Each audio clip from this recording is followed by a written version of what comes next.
Actually, hindi ko pa po alam yan. Wala naman po akong nare-receive na communication from the House leadership.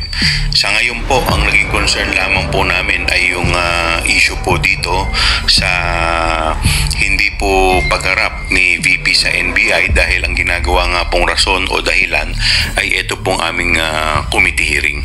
Well, no, wala tayong kasiguruduhan, kung saan nga po nanggaling yung text messages na yan. Pero kung ang pinag-uusapan impeachment, lahat naman ng tao may karapatan na mag-file ng impeachment. At siguro nasa kanya-kanyang konsensya na yan ng mga bawat miyembro ng Kamara kung susuporta sila sa impeachment na may magpa-file, dahil siyempre hindi naman natin po pwede ring pigilan ang mga miyembro ng Kongreso pag mayroong gustong miyembro na sumuporta sa isang impeachment complaint.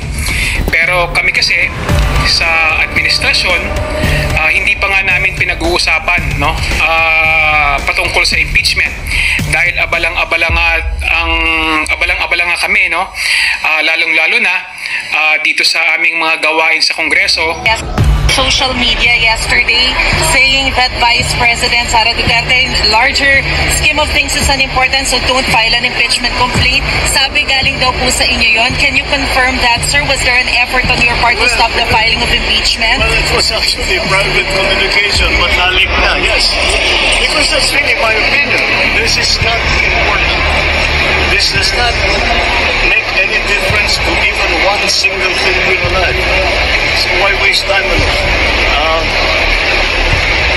What will happen if somebody files an impeachment? It will tie down the House, it will tie down the Senate, it will just take up all that, and for nothing. For what? For nothing. For nothing.